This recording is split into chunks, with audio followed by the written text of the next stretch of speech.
Assalamualaikum warahmatullahi wabarakatuh. Bagaimana kabarnya hari ini? Semoga kita sehat selalu dan tetap dalam lindungan Allah Subhanahu wa taala. Tetap jaga kesehatan, jaga ibadah dan tetap semangat.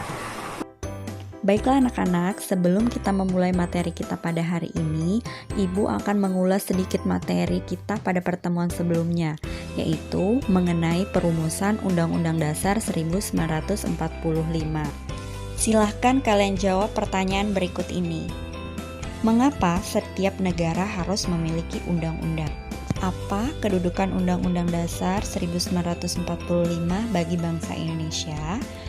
Dan siapakah yang merumuskan Undang-Undang Dasar 1945?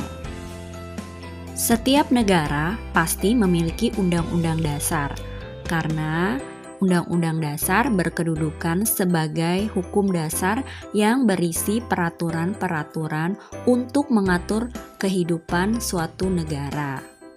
Di Indonesia, hukum dasar tersebut dinamakan dengan Undang-Undang Dasar tahun 1945. Undang-Undang Dasar berkedudukan sebagai sumber hukum tertinggi dalam peraturan perundang-undangan di Indonesia. Undang-Undang Dasar tahun 1945 dirumuskan dalam sidang kedua BPU PKI pada tanggal 10 sampai dengan 17 Juli 1945. Demikian ulasan materi pada pertemuan sebelumnya. Hari ini kita lanjutkan membahas mengenai penetapan Undang-Undang Dasar Negara Republik Indonesia tahun 1945. Tujuan pembelajaran kita pada hari ini, setelah kalian menyimak materi berikut ini, kalian diharapkan mampu mendeskripsikan pengesahan Undang-Undang Dasar Negara Republik Indonesia dalam sidang kedua BPU PKI.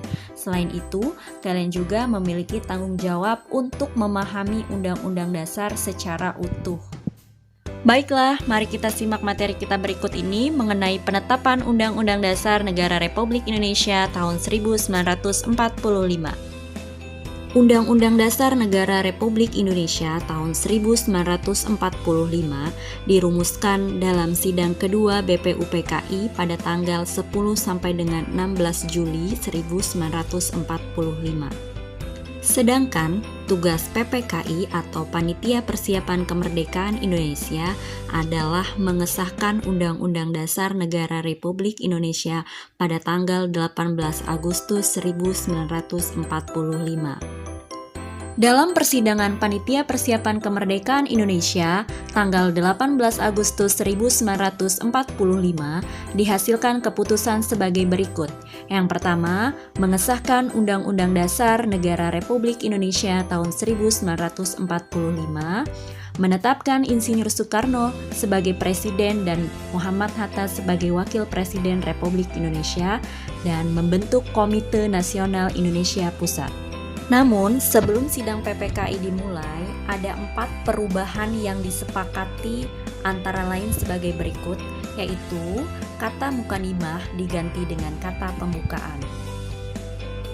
Sila pertama yang berbunyi ketuhanan dengan kewajiban menjalankan syariat Islam bagi pemeluk-pemeluknya diganti dengan menjadi ketuhanan yang Maha Esa. Selanjutnya, perubahan pada pasal 6 Undang-Undang Dasar Negara Republik Indonesia yang berbunyi Presiden ialah orang Indonesia asli yang beragama Islam diganti menjadi Presiden ialah orang Indonesia asli. Selanjutnya, perubahan pada pasal 28 Undang-Undang Dasar Negara Republik Indonesia tahun 1945 yang berbunyi negara berdasarkan atas ketuhanan dengan kewajiban menjalankan syariat Islam bagi pemeluk-pemeluknya diganti menjadi pasal 29, yaitu negara berdasarkan ketuhanan yang Maha Esa. Berikut adalah sistematika Undang-Undang Dasar Negara Republik Indonesia tahun 1945. Baiklah anak-anak, demikian materi kita pada hari ini. Ibu akhiri, wassalamualaikum warahmatullahi wabarakatuh.